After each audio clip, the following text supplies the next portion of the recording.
할렐루야, 반갑습니다. 오늘도 변함없이 온라인으로 금요 성령 간증 예배에 참석하시는 우리 불꽃교회 성도님들을 주님의 이름으로 환영하고 축복합니다. 오늘 우리에게 주시는 하나님의 말씀을 보도록 하겠습니다. 사도행전 9장 1절부터 9절까지의 말씀입니다. 제가 읽도록 하겠습니다. 사울이 주의 제자들에 대하여 여전히 위협과 살기가 등등하여 대제사장에게 가서 다메섹 여러 회당에 가져갈 공문을 청하니, 이는 만일 그 도를 따르는 사람을 만나면 남녀를 막론하고 결박하여 예루살렘으로 잡아오려 함이라. 사울이 길을 가다가 다메섹에 가까이 이르더니 호련히 하늘로부터 빛이 그를 둘러 비추는지라. 땅에 엎드려져 들음에 소리가 있어 이르시되, 사울아 사울아 내가 어찌하여 나를 박해하느냐 하시거늘, 대답하되 주여 누구시니이까? 이르시되 나는 내가 박해하는 예수라. 너는 일어나 시내로 들어가라. 내가 행할 것을 내게 이를 자가 있느니라 하시니, 같이 걷던 사람들은 소리만 듣고 아무도 보지 못하여 말을 못하고 서 있더라. 사울이 땅에서 일어나 눈은 떴으나 아무것도 보지 못하고 사람의 손에 끌려 다메섹으로 들어가서 사흘 동안 보지 못하고 먹지도 마시지도 아니하니라. 아멘.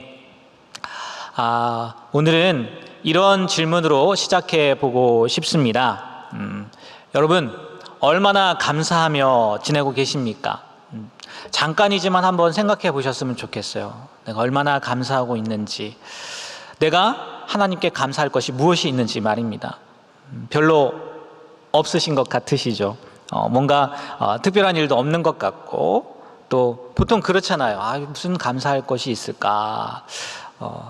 저만 그럴 수도 있겠지만, 아니면 또 여러분을 너무 과소평가한 걸 수도 있겠지만, 보통 그런 것 같더라고요. 뭐가 이렇게 감사한 게 있지? 잘 모르겠어요. 제가 어느 책을 읽다 보니까 이런 글이 있더라고요. 무엇이든 당연하게 받아들이는 사람에게는 감사도 감격도 없다. 우리가 삶을 살면서 모든 것들을 다 당연하게 받아들이고 있지 않는지 한번 생각해 보면 이 말의 의미가 깊이 와 닿을 것 같습니다. 오래전의 일이었던 것 같아요. 수능 기도회였는데요. 11월이겠죠. 수능 기도회라고 하면은 보통 수능 기도회가 되면은 우리 교회에서는 당일 기도회라고 해서 우리 속장님들, 또 지역장님들, 그리고 그 관계된 분들, 또 특별히 자녀들의 부모님들, 우리 수험생 자녀의 부모님들이 와서 교회에서 기도를 하게 됩니다. 그런데 처음에는 저희가 매 1000시간은 우리 담임 목사님께서 기도 인도를 해주셨단 말이에요. 물론 지금은 좀 바뀌어서 첫 시간에 보니까 우리 어머님들이, 부모님들이 다 아이들을 해주러 가셔서 늦게 오시더라고요. 좀 그래서 이 두 번째 시간으로 바꾸긴 했는데, 그때는 우리 담임 목사님께서 첫 번째 시간을 담당하고 기도를 인도하셨던 때였던 것 같아요. 그때 제가 제 기억으로는 그 중성전 맨 뒤에 서 있었어요. 서서 담임 목사님이 인도하는 걸 보고, 그래도 오신 분들, 우리 속장님, 지역장님들이 됐고요. 그 다음에 또 어머니들, 부모님들도 몇 명 계셨던 것 같은데, 그 모습들을 보면서 갑자기 이런 생각이 들더라고요. 정말 감사한 일이구나. 뭐가 감사한 걸까요? 담임 목사님이 첫 시간을 인도해 주셔서? 아니요. 부모님들이 여기에 와서 기도회를 한다는 거는 딱 이 생각이 들더라고요. 아이들이 뭐 하는 거예요? 수능을 보러 갔다는 거잖아요. 또 그 이야기는 사랑하는 우리의 자녀들이 19년 동안 무탈하게, 또 아무 일 없이, 또 건강하게, 사고 없이 잘 자라주었다는 이야기 아니겠습니까? 물론 수능을 잘 보고 못 보고, 공부를 잘하고 못하고를 떠나서 다들 건강하게 지금까지 자라왔고, 또 그 자리에 갔기 때문에 우리 부모님들이 기도를 하는 거잖아요. 그러면서 저를 돌아보게 되었어요. 저에게도 2명의 자녀가 있는데, 그 두 아이들이 그때까지 잘 자라주겠지, 또 지금도 건강하게 잘 자라고 있지만, 이게 얼마나 감사한 건가. 그거 하나, 수능 보러 갔다는 그 사실 하나만으로도요, 정말 감사한 일이었구나라는 생각이 들더라고요. 그런 것 같아요. 우리가 감사의 조건을 찾으면 찾을수록 많아지는 것 같아요. 그런데 그렇지 않고 조금 전에 말씀드렸던 것처럼 무엇이든지 그냥 당연하게 받아들이면 감사도 감격도 없는 삶을 살게 되는 것 같습니다. 바라기는 내게 없는 것만 찾아보면서 불평하지 마시고요, 내게 있는 것 그 하나하나에 감격하며 감사할 수 있는 우리 모든 성도님이 되시길 주님의 이름으로 부탁드립니다.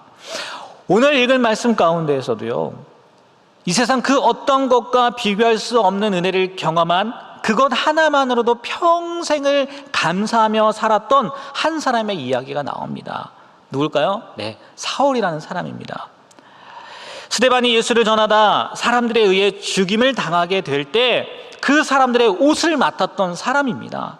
어떻게 보면 주동자라고도 할 수 있는 사람이에요.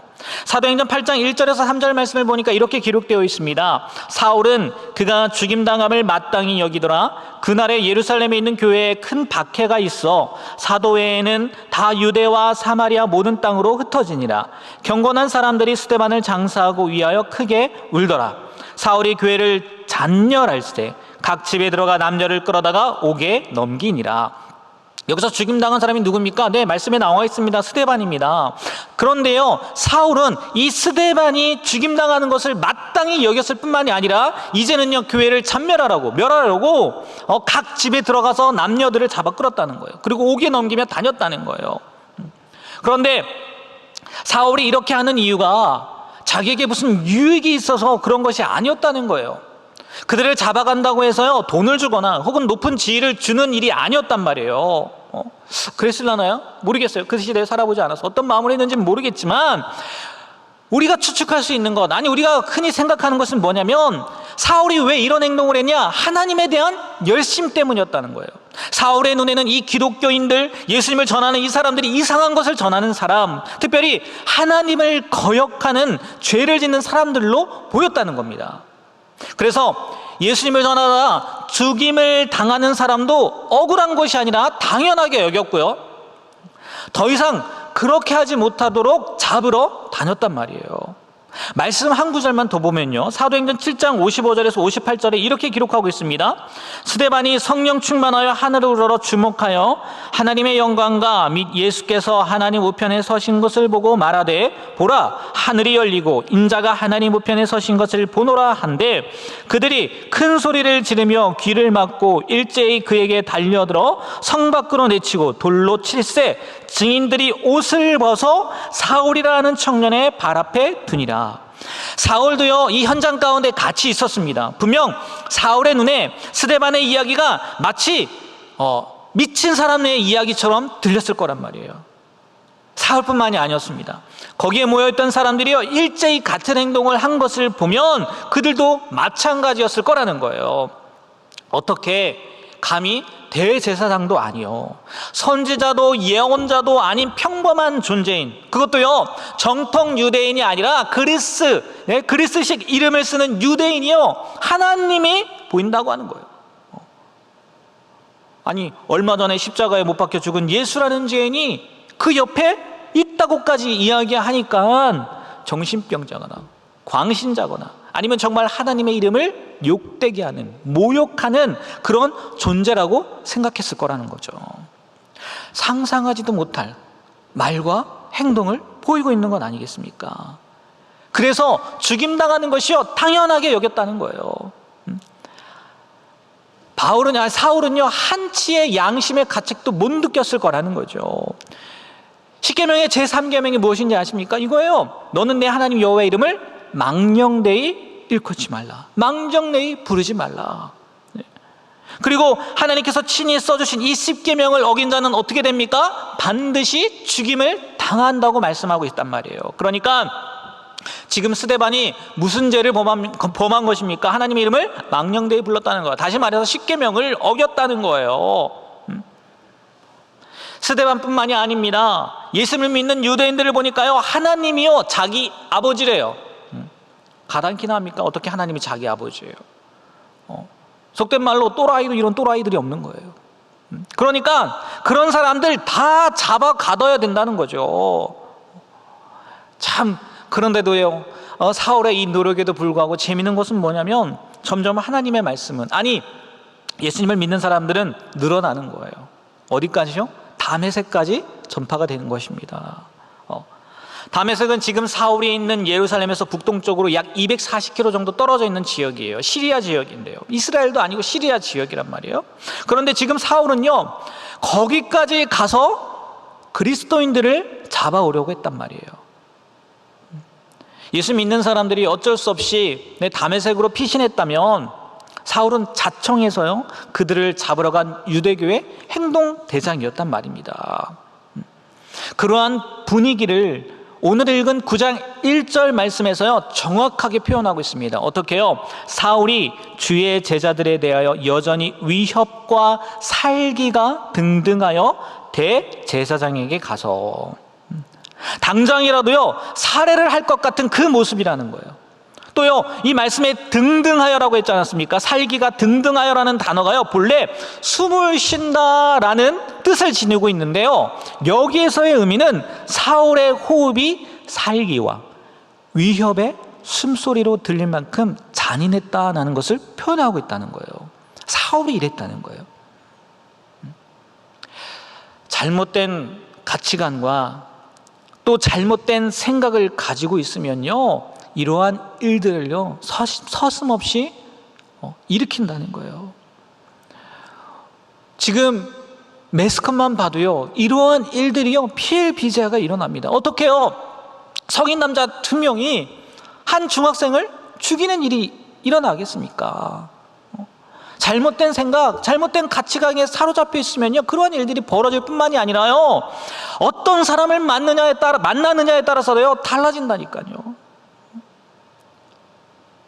이 말씀을 듣고 계시는 우리 성도님들은 어떤 생각과 어떤 가치관을 가지고 갖고 계세요? 살아가고 계세요?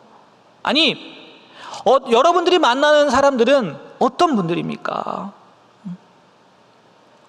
한번 사울의 모습을 통해서요, 잠깐이나마 우리의 생각, 우리의 가치관, 또 우리가 만나는 사람들, 우리가 누구와 함께하고 있는지도 돌아봐야 될 것 같아요. 물론 사울이 이렇게 사는 것을 보고도 야, 왜 이렇게 해야만 하지 하고 의아해할 수도 있을 것 같아요. 너무 잔인해 보이잖아요. 그런데요, 아시다시피요, 그렇게 사로잡혀 있으면요, 이게 쉽게 바뀌지 않는다는 거예요. 그랬으면 그들이요, 그런 범죄를 저지르지 않았을 뿐만이 아니라 사울도요, 다메섹으로 가는 일이 일어나지 않았겠지요. 어떤 충격적인 사건이 일어나지 않는 이상 쉽게 변하지 않는 것 같아요.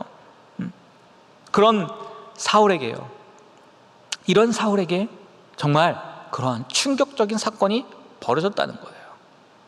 그를 완전하게 변화시키는 사건이 오늘 말씀 가운데 일어났다는 거예요. 뭐예요? 예수님께서 사울에게 직접 나타났다는 겁니다. 3절과 4절 말씀을 다시 읽어보면 이렇습니다. 사울이 길을 가다가 다메섹에 가까이 이르더니 호련히 하늘로부터 빛이 그를 둘러 비추는지라. 땅에 엎드러져 들음에 소리가 있어 이르시되 사울아 사울아 내가 어찌하여 나를 박해하느냐 하시거늘. 사울과 그 일행이요 다메섹에 가까이 갔을 때요 빛이 임하고 예수님의 음성이 들려진 거예요. 이 장면을 설명하는 다른 구절들을 보면요, 사도행전 22장 9절에 이렇게 표현되어 있습니다. 일행이 소리는 못 들었어도 빛은 보았다라고 이야기하고 있고요, 또 26장 14절 말씀에는요, 사울과 그 일행 모두가 땅에 엎드러졌다라고 고백하고 있어요. 종합해 보면 이렇습니다. 사울과 일행이 모두 하늘로부터 임하는 빛은 봤어요. 그리고 그 영광에 다들 땅에 엎드러졌고, 무슨 소리가 났는데 이 소리는 누구만 들었다고요? 네, 사울만 들었다는 거예요. 예수님의 음성을 사울이 직접 듣다는 거죠. 그리고 그 음성에 사울이 반응한 거예요. 당연한 것이요, 예수님께서요 누구 이름을 불렀어요? 네, 사울의 이름을 불렀습니다. 사울아 사울아 라고 불렀단 말이에요. 여러분, 이런 경험 있으십니까? 네? 하늘에서 여러분의 이름을 부르는 음성이 들리는 경험 있으세요? 네. 제가 예전에도 간증을 했던 것 같아요. 저는 이런 경험이 있거든요. 물론 예수님의 음성은 아니었습니다. 그런데 저의 이름을 부른 경험이에요. 동우야 하고요. 제가 길을 가고 있었는데요, 어떤 골목길을 지날 때였어요. 찾길이었는데 한 걸음 앞서서 이제 앞에 나아가려고 하는데 뒤에서 저희 어머니가 부르시는 거예요. 동우야 하고 부르는 거예요. 뭐 이렇게 부르지 않았던 것 같아요. 이거 급박하게 부른 것 같진 않은데 제가 MSG를 좀 첨가한 것 같아요. 동우야라고 불렀어요. 그래서 제가 어떻게 했을까요? 당연히 불렀으니까 네 하고 뒤를 돌아봤단 말이에요. 그때 무슨 일이 일어났을까요? 네, 제 앞에요 차가 쌩 하고 지나가는 거예요. 만약에 제가 뒤를 돌아보지 않았다면 어떠한 일이 일어났을까요?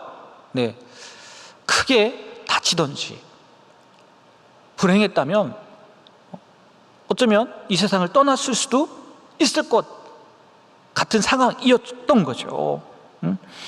저는요 지금도 생각하는 것이 뭐냐면 그 음성 때문에 나는 살았고, 아니 나의 사명이 아직 끝나지 않았구나. 물론 그때는 어렸을 때였어요. 중학교 때인가 그랬던 것 같은데 그 당시에 그냥 그런 생각이 들었고 지금도 그 마음은 변함이 없어요. 그리고 정말 보란듯이 여러분 목사가 되었고 이렇게 강단에 서서 말씀을 전하지 않습니까? 정말 하나님의 은혜였단 말이에요. 가만히 생각해 보면요, 저도 그때 사울만큼은 아니었는데 죄가 참 많이 있었던 것 같아요. 그래서 그런지 나중에 사도 바울이 로마서에서 이런 고백을 하거든요. 죄가 더한 곳에 은혜가 더욱 넘쳤나니. 아마 저도 그래서 하나님이 구해주시지 않은 건가 생각은 하는데, 뭐 그렇다고 죄를 막 지으란 얘기는 아닙니다. 사울에게는 오늘의 이 사건이요 그의 인생을 180도 바꾸는 계기가 되었단 말이에요. 디모데전서 1장 13절 말씀에요, 사울이 이렇게 고백합니다. 내가 전에는 비방자요 박해자요 폭행자였으나 도리어 긍휼을 입은 것은 내가 믿지 아니할 때에 알지 못하고 행하였음이라. 사실이에요. 사울은요 오늘 말씀을 나누면서 설명했지만 처음에는요 비방자요 박해자였습니다. 폭행자였습니다. 그런데 그런 사울에게요 하나님은 무엇을 베풀어 주신 거예요? 은혜를 베풀어 주신 거예요. 그런 사울을, 하나님의 이름을 이방인과 임금들과 이스라엘 자손들에게 전하기 위해서 하나님께서 뭐 했다는 거예요? 택했다는 거예요. 은혜를 베풀어 주셔서 사울을 택해 주셨다는 거예요. 인간의 생각으로 치자면요 어떻게 그럴 수 있겠어요? 전혀 그럴 수 없어요. 그런데 하나님은 그런 사울에게까지도 무엇을 베풀어 주신 거예요? 은혜를 베풀어 주신 거예요. 그래서 나중에 사울이 바울이 되고 신약 성경의 절반이 넘는 성경을 기록하게 되었다고 이야기하지 않습니까? 하나님께서는요 능력 있는 사울을 택해 하나님 편으로 돌아서게 하고 이끄신 것이라고도 사람들이 많이 이야기를 합니다. 네, 맞아요. 네.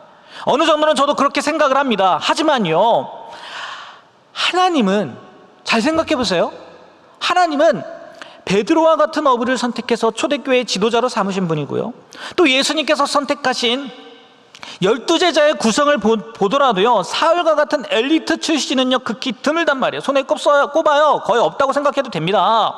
네? 만약에요 사울이 능력이 있기 때문에 비록 비방자이고 박해자이고 폭행자였지만 선택해서 사용했다는 것은요 왠지 수긍하기가 좀 그래요. 그러면 왜 예수님께서, 또 하나님께서 사울 앞에 나타나고 만나주시고 음성을 들려주신 것일까요? 조금 전에도 제가 저를 구원하신 하나님, 제가 그때도 죄를 많다고 뭐 이렇게 말씀을 드렸지만 그거는요 사울만큼 큰 죄인이 없기 때문 아닐까라는 생각이 들더라고요.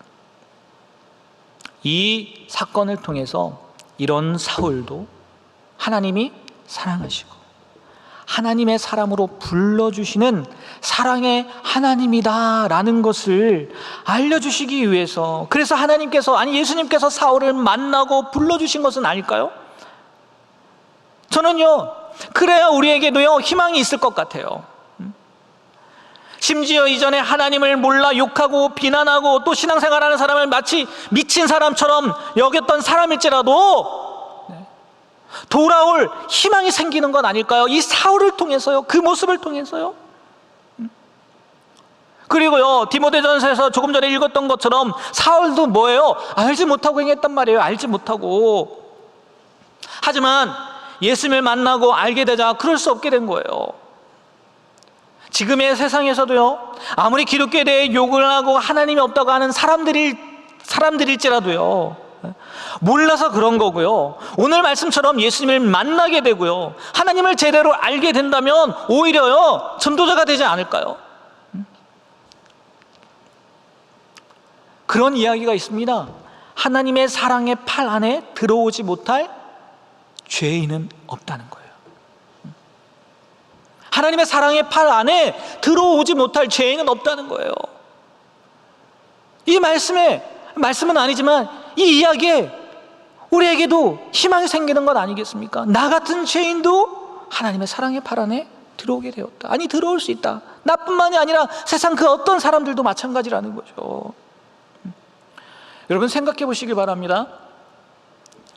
사울에게 있어서 예수님께서 직접 만나주신 은혜보다 큰 것이 있었을까요? 어떻게 보면 살인자인데 그런 자신에게 직접 다가와서 자신을 보여주시고 알게 해주신 그 은혜보다 큰 것이 있겠느냐는 거예요. 제가 신이었다면 이미 사울은요, 다메섹에 오기 전에 죽었어야 돼요. 아니, 죽였어요. 그 귀한 스데반을 죽이는데 앞장선 인물이에요. 마땅하게 생각했던 사람이란 말이에요. 그리고 예수님을 믿는 사람을 남녀노소 상관없이 다 잡아다 옥에 가두고요, 살기가 등등해서 멀리 다메섹까지 지금 가고 있는 모습 아닙니까? 그걸 내버려 둡니까? 제가 신이라면요, 죽여도 벌써 죽였죠. 그러나 하나님은 그런 사울에게 기회를 주신 거예요. 예수님은 그에게 은혜를 베풀어 주신 거예요. 그런 사울마저도요, 가슴으로 품으셨단 말이에요. 예수님께서요, 사울에게 이야기하실 때 오늘 말씀해 보면요, 분명히 이렇게 이야기합니다. 사울아, 사울아, 내가 어찌하여 나를 박해하느냐. 그리스도인들과 예수님을요, 동일시 여겼단 말이에요. 그리스도인들을 비판하는 것, 다시 말해서요, 그리스도인들이 당하는 아픔을 예수님도 똑같이 느끼셨다고 하는 이야기입니다. 그런데도 지금 어떻게 하신 거예요? 품으신 거라는 거예요. 그런데도 사울을 안아주신 거예요. 그런데도 사울에게 기회를 주신 거예요. 그런데도요, 그런 사울까지도요, 사랑해 주신 거란 말이에요. 이보다 더 큰 은혜가 있겠습니까? 지금 온라인으로 방송을 듣고 계시는 여러분들, 사울과 같은 죄를 지으셨습니까? 저를 포함해서요. 아니잖아요. 그럼 또 이렇게 이야기하시겠죠. 저도 예수님께서 직접 말씀하시면 확실히 믿고 확실히 변할 수 있을 것 같아요. 제가 아까도 말씀드렸듯이요, 웬만큼 죄 짓지 않으면 안 만나주세요. 네? 그렇다고 죄 지으시렵니까? 네. 예수님의 음성 들으시려고요? 하나님 만나려고요? 그러면 안 되죠. 게다가 여러분이 예수님 직접 만나고요, 음성을 들으시면요, 네, 저나 저 정도는 아닌 것 같아요. 사울 같은 삶을 살아야 하는데, 살아보시겠어요? 그러고 싶진 않잖아요. 무슨 얘기를 하고 싶은 거예요? 우리 은혜 받은 사람이라는 거예요. 하나님이 우리를 사랑으로 품어주셨다는 거예요. 사울 같은 사람을 품어주셨듯이 우리도 불러주셨다는 거예요. 제가 사진 하나 보여드리도록 하겠습니다. 제 카톡의 프로필이에요. 프로필 사진인데 잘 보이실지 모르겠어요. 거기에 글씨가 보이시나요? 제 딸과 아들을 보지 마시고 저 글씨를 보셨으면 좋겠어요. 뭐라고 써있죠? 세상 사람들은 보이지 않는 하나님을 보이는 사람, 나를 통해 본다. 저는요, 이것이 하나님께서 우리를 부르신 목적이라고 생각합니다. 부담처럼 여겨지시겠지만 어떻게 보면 복음을 우리에게 맡겨주신 은혜라는 거예요. 이보다 더 큰 은혜가 있을까요? 그만큼 우리에게 정권을 주신 거예요. 우리가 뭐라고요? 네? 우리를 한번 돌아보시길 바랍니다. 네? 우리가 정말 은혜 받은 사람으로서 그 은혜를 세상 사람 가운데 다른 사람들에게 보여주고 있느냐는 거예요. 아니, 보여주는 걸 떠나서 내가 그 은혜를 정말 깊이 생각하고 있느냐는 거예요. 말씀을 마무리하면서요, 제가 질문을 드려볼게요. 어느 책의 서문입니다. 읽어보겠습니다. 한번 잘 들어보시고, 눈으로 살펴보셔도 좋을 것 같아요. 이 시대의 기독교는 따뜻한가요? 이 시대의 그리스도인들은 따뜻한가요? 그들의 가슴 속에는 따뜻한 피가 흐르고 있나요? 이 시대의 그리스도인들은 죄인들을, 상한 사람들을 잘 용납하고 있나요? 그들은 옳고 그른 것을 따지기에 앞서 사람들을 판단하고 정죄하기에 앞서 사람들을 불쌍히 여기고 받아주고 있나요? 마음이 많이 찢긴 사람, 인생의 벼랑에 서 있는 사람, 한 번도 사랑을 받아본 적이 없어 몹시 성품이 거칠어진 사람, 아무에게도 마음을 열어본 적이 없는 사람, 비참한 인생을 끝내려고 하다가 마지막으로 한번 교회에 와본 사람, 이런 사람들이 교회에 왔을 때 과연 그들은 교회에서 따뜻함을 발견하게 될까요? 과연 그들은 희망을 발견하게 될까요? 사람들은 우리와 함께 있을 때 편안함을 느끼나요? 우리들은 사람들에게 진정 따뜻함과 애정을 나눠주고 있는가요? 무엇인가 죄를 지은 사람이 우리에게 와서 그들의 약점, 그들의 잘못을 편안한 마음으로 고백했을 때 그래도 여전히 우리는 그들을 사랑하며 그들을 정죄하지 않고 여전히 친구로 여긴다고 사람들은 믿고 있을까요? 기독교는 사랑입니다. 기독교는 안식입니다. 그것은 누림이며 관용이며 따뜻함입니다. 진정한 기독교를 위하여, 진정한 신앙을 위하여 우리들은 이러한 질문에 대해서 고민해 봐야 하는 것입니다. 정말 고민해 봐야 될 이야기 아닐까요? 저는 오늘 말씀을 전하면서도 말씀드렸지만 우리가 사울과 같은 그런 은혜 받은 자라는 경험이 있다면, 아니 그 사실을 잃어버리지 않는다면 세상 가운데 우리가 받은 은혜, 그리고 이 질문들에 당당하게 응답할 수 있는 그런 귀한 은혜가 생기지 않을까라고 생각이 들어집니다. 담임 목사님께서 금요 성령 간증 예배의 주제로 믿음을 성장시키는 영양제라고 하시면서 여러 가지 말씀을 전하셨어요. 저도 그 말씀들을 보면서 그래, 우리의 믿음을 성장시킬 수 있는 거 무엇일까 생각해 보다가 은혜 아닐까라는 생각이 들었거든요. 여러분, 우리는 이 은혜를 받은 자입니다. 그리고 이 은혜를 깨닫고 있다면, 은혜를 인식하고 있다면 우리의 믿음은요, 성장, 성숙, 그리고 더 나아가서 세상 사람들에게 보이지 않는 그 하나님을 보여줄 수 있는 우리가 될 수 있을 것이라고 확신합니다. 여러분, 이 은혜를 가지고 또 은혜를 베풀며 살아가는 우리 모두가 되길 주님의 이름으로 부탁드립니다.